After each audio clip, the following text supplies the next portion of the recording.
Hey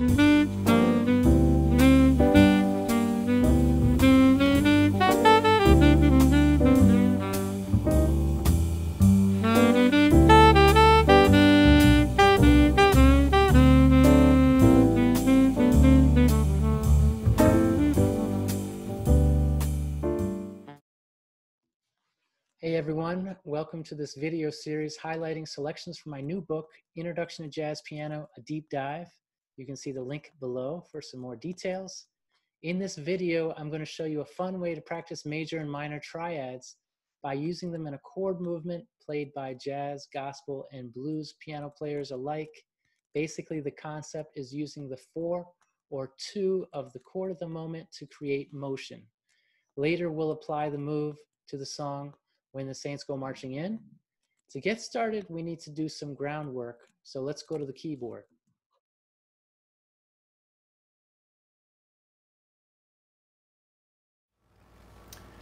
Okay, welcome to the keyboard. This is step 1. It's for the right hand alone. What you're going to do is practice alternating between different inversions of C and F as you move up the piano. In other words, you're going to alternate between tonic, the 1 chord, and the subdominant, or the 4 chord. But we're going to do this in a smooth way. So we start with C in root position.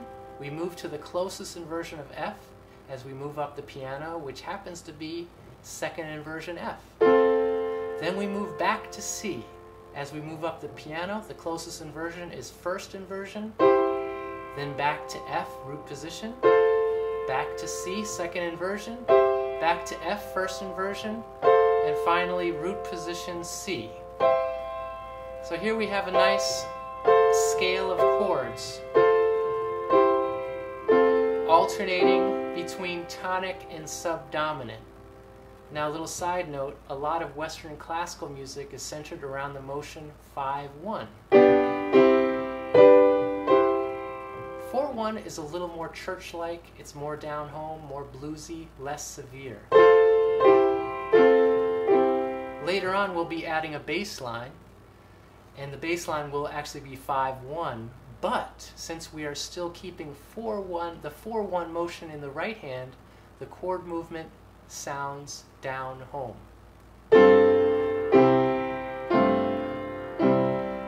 As opposed to playing 5-1 in the right hand, which would sound more uptight and severe.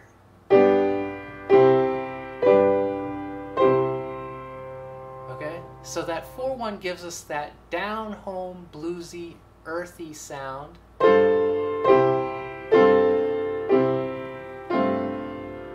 And all I'm doing is alternating between 4 and 1 in the right hand. If you notice, the scale of chords that we're playing, F to C, is a little lumpy. There are a few skips in repeated notes. To make it smoother, you can use the 2 chord instead of the 4 chord. Oftentimes the 2 replaces the 4 and functions like a subdominant. So in other words, alternate between 1 and 2 minor.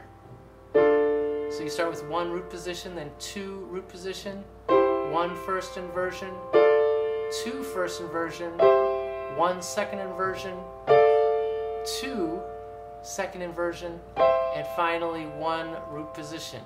So this gives you a smoother scale of chords. I also recommend trying this in some other keys. Before you leave C though, try alternating between C minor and F, or C minor and D minor. So replace the 1 chord with 1 minor.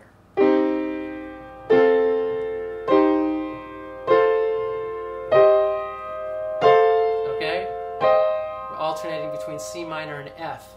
This scale of chords is very important and can be heard in some form on several Blue Note records from the 60s.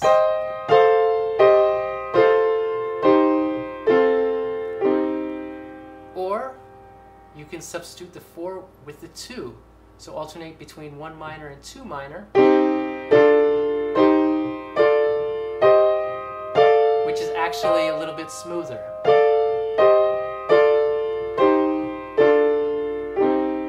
So now that we've practiced this right hand tonic subdominant motion, we've completed step 1 and we're ready to move on to step 2.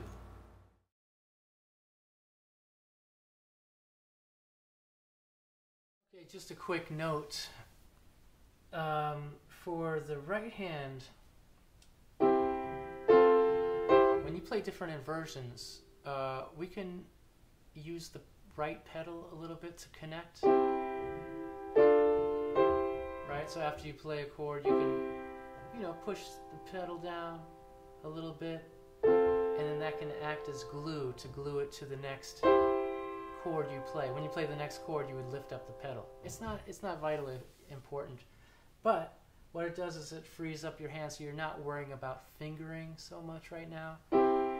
You can play triad 1, 3, 5, or you can sometimes 1, 2, 4, or even 1, 2, 3, depending on your hand size. And when you're going back and forth between these triads, it depends. The fingering depends. You basically just want to always be in a very relaxed position. Your hands want to be parallel to the keyboard. You don't want to be this way or this way. That's very important. And you don't want to push down too hard. Once you get to the bottom of the key bed, relieve the pressure. Do not press anymore. So that means the fingering doesn't really matter, just as long as you're not contorted. Your knuckles should be parallel to the keyboard. So feel free to use a variety of fingering for these triads. For each triad, you can lift your whole hand to move to the next triad. So there's no connecting. There's no fancy legato connecting needed. All right, so that was just a little note I wanted to make, a little add-on. So we'll continue with more steps.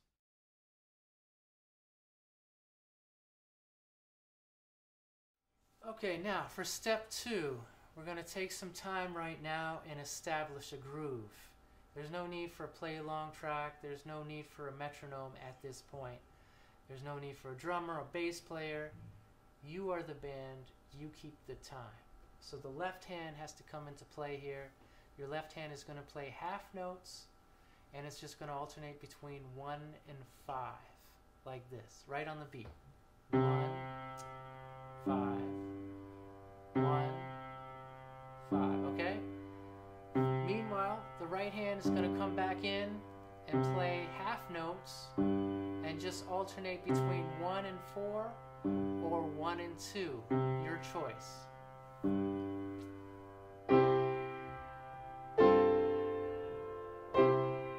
Mix it up. D minor, C, F, C. Right? Up and down the piano. You can either skip, you can skip around if you want. Okay? Now, that's pretty fun. Now what we have to do is add some right hand syncopation. Right hand syncopation only. The left hand is going to stay half notes on the beat. You don't want to change that. All right, so the right hand is going to be syncopated now, and we need to think triplets for this to work. So for me, instead of going 1 triplet, 2 triplet, 3 triplet, it's a little bit too staccato and too short and too accented. So I want something longer with longer syllables. So triplet works better for me, even though that's not really a real word, but it just is more round, and you want to think of a circle or a wheel, and legato, smooth and long. Triplet, triplet, triplet, triplet, triplet, triplet. So we're subdividing each beat into 3 triplets. Triplet, triplet, triplet, triplet, triplet. Okay? And what we're going to do is we're going to practice anticipating. We're going to anticipate 1 and we're going to anticipate 3. So in other words, we're going to be playing the and of 4 and we're going to be playing the and of 2. Okay, but they're not really the and of 2 and the and of 4. It's really the third triplet of 2 and the third triplet of 4.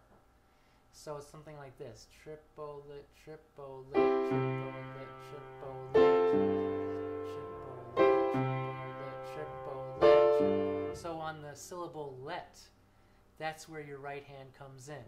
Do not alter your left hand. Your left hand should be relaxed, and the left hand is playing right on the beat. So triplet, triplet, triplet, triplet, triplet, triplet,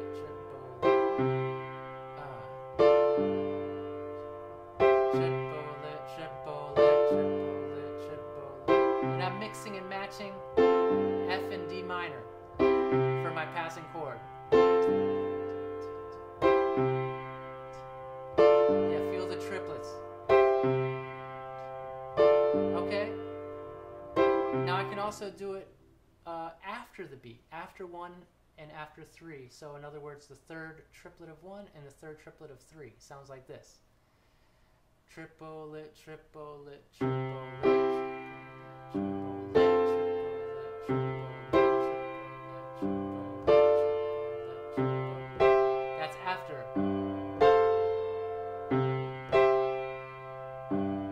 Before. Anticipate.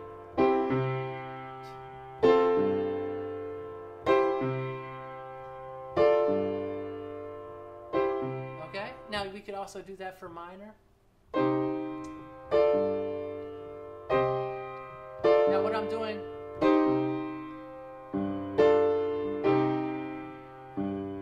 I'm mixing up anticipations, mixing up playing after the beat, and also I'm also playing sometimes on the beat. So it's a combination. I'm not always syncopating the right hand. Sometimes I'm playing on the beat.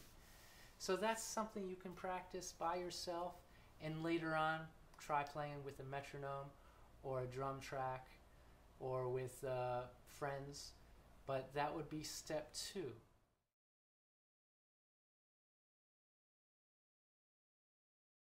Okay, step 3 is simply learning the melody to When the Saints Go Marching In. When learning melodies, it's important to consult multiple sources. Besides jazz versions, try to find vocal versions, versions from original movie or musical soundtracks if applicable, and if possible, take a look at the original lead sheet. And it's also vital to listen to the lyrics. Make sure that your melody matches the number of syllables found in the lyrics, even if you can't memorize every word. That's very important because if you're playing in front of someone, especially if you're playing in front of a non-musician, oftentimes non-musicians key into the words. Even if you're not singing the words, they can hear the melody through the words. So if the words don't line up, it's less convincing. Your performance is less convincing. Anyway, on page 6, let me look here. Page 6 of the book, I have the basic melody written out for When the Saints Go Marching In. Now there's a few little changes, but I think it's okay. I think the melody is still intact. I add a little spice so that it isn't all just diatonic quarters and half notes. So there are a few syncopations and a couple of chromatic notes added. For the most part, though, the melody is straight. So when you first start out, I think it's important to develop the coordination to play both hands together, the bass line plus the melody. In your left hand, only play the root or fifth of the chord in half notes. Any syncopation will happen in the right hand. So let's go through this. Okay, this is on page 6. Okay, so here's the melody, very straight.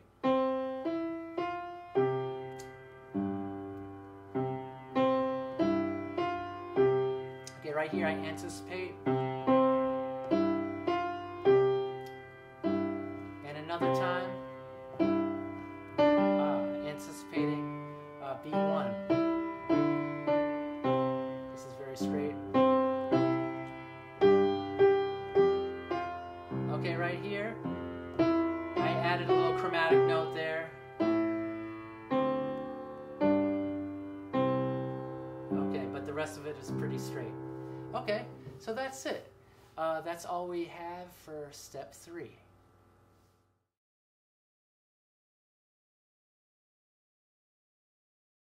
Step 4 is, now that we have the melody in our heads, we can learn the chords of the song.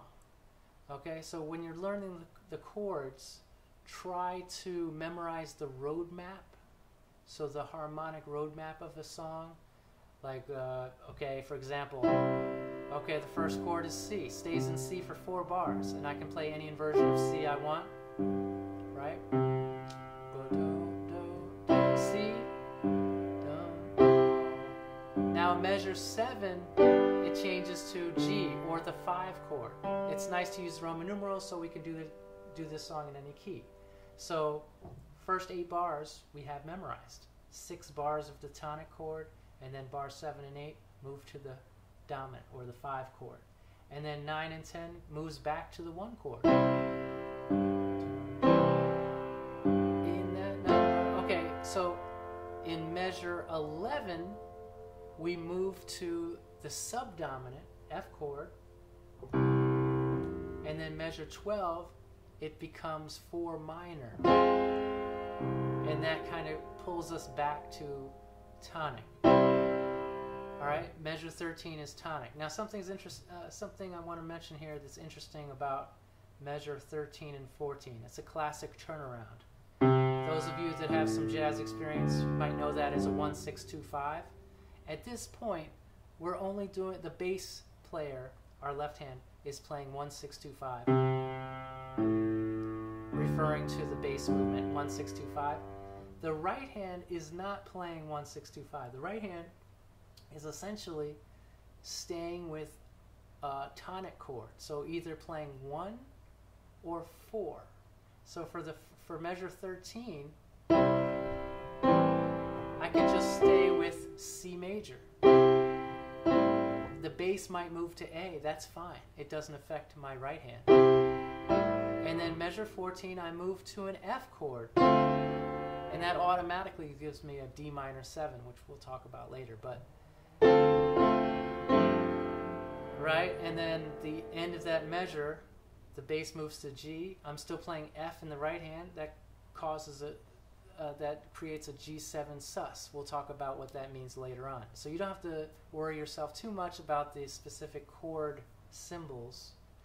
Basically, the right hand is still, for the last 4 bars, is basically playing a C chord, maybe alternating C, alternating to F, but basically C, F, C, and that's it for the harmony of the song.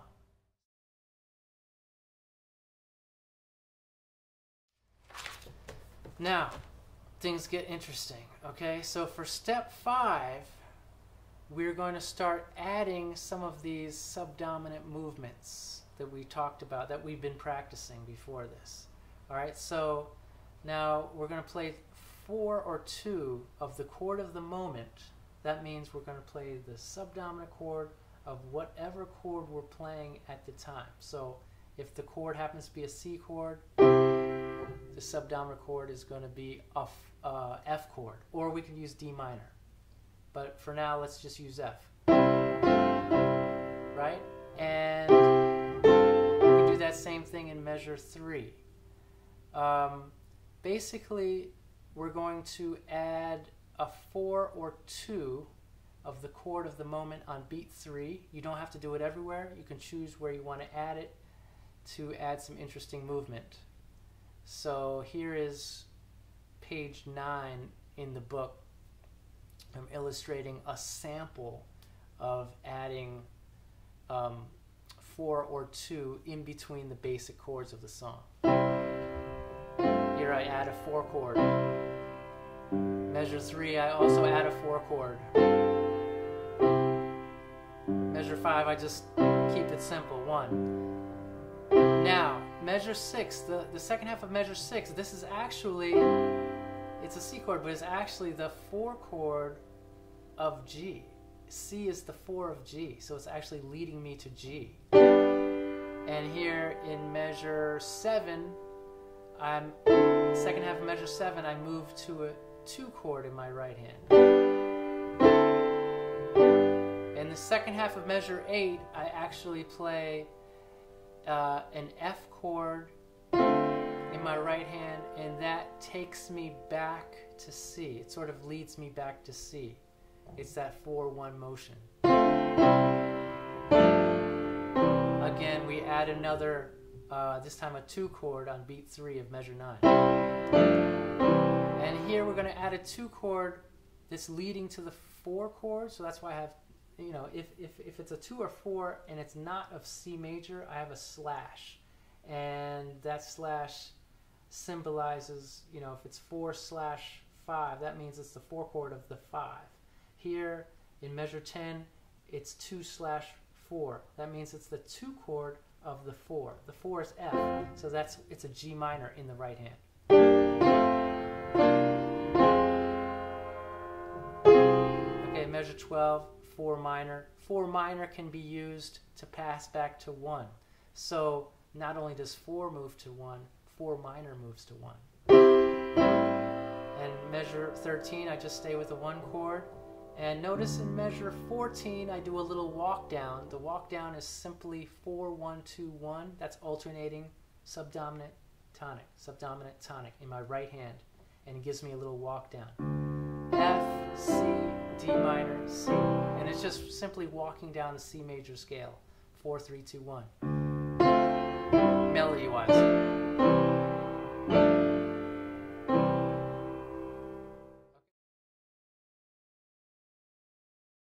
Okay, now we're at step 6. So actually, I didn't tell you how many steps we have here. Basically, I'm outlining 7 steps to master this 1-4 motion that you can use on a lot of folk songs and blues songs. So step 6 is as you get more comfortable with that subdominant motion, after you insert your subdominant chords, now we can add some syncopation to the right hand, and again, be sure to lay back when playing on the upbeats. So one sample comping idea is provided with added subdominant chords and rhythmic ideas on page 10 in the book.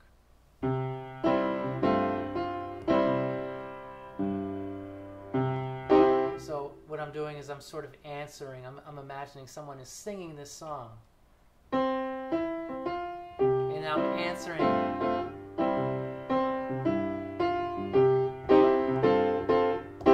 I'm answering with these little chords. 1, 4, 4, 1. Okay? Right now we're not playing the melody. Imagine the melody in your head.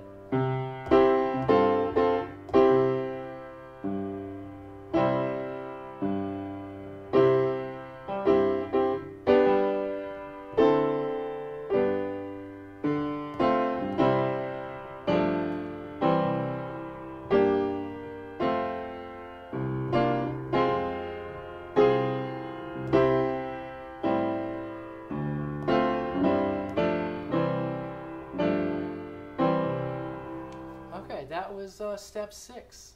So finally, step 7 is transpose to G, because the point of all of these workouts is really to get experience playing with the great masters of this music. The idea behind this whole exercise with When the Saints Go Marching In is to give you a little technique so you can play with Louis Armstrong. So when you're ready, swing along with Louis Armstrong from Louis Armstrong Classics, New Orleans to New York, 1950.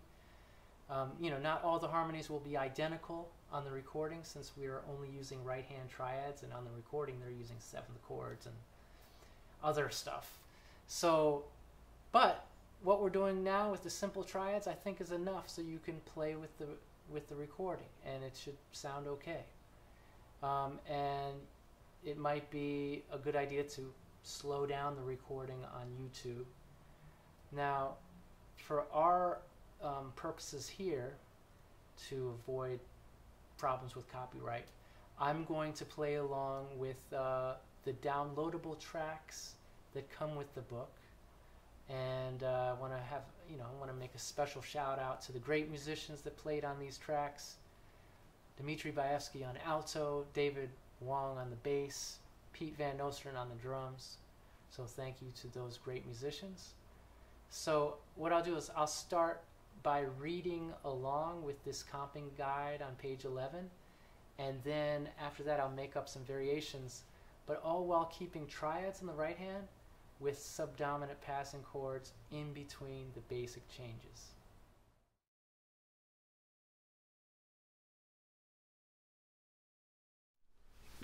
Okay, almost ready to go. Just a little word of warning. The play along track, there's no count off, so you have to react to the music. Dimitri, the alto player, is going to give you 2 eighth notes, and then we're in on 1. So it might take a few times to get used to that, but basically it's a good idea to get used to playing with records where there's no count off. Okay? Here we go.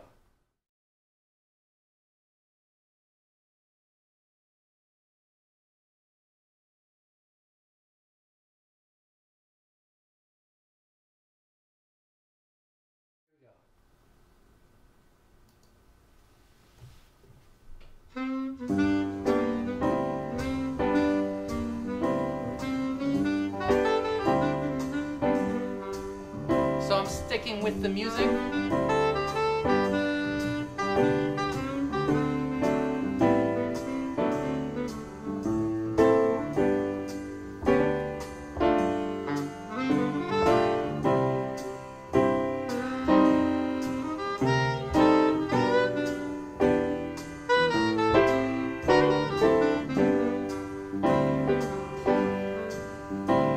Now a little variation. Different inversions.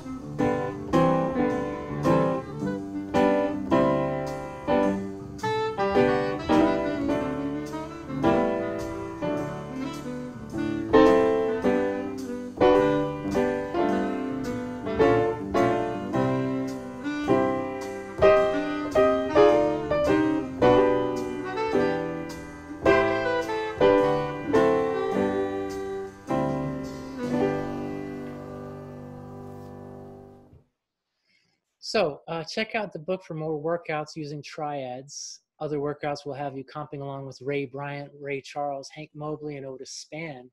Also stay tuned for other YouTube videos highlighting other parts of Introduction to Jazz Piano, a deep dive. Feel free to subscribe below. Thanks so much for watching, and I will see you next time.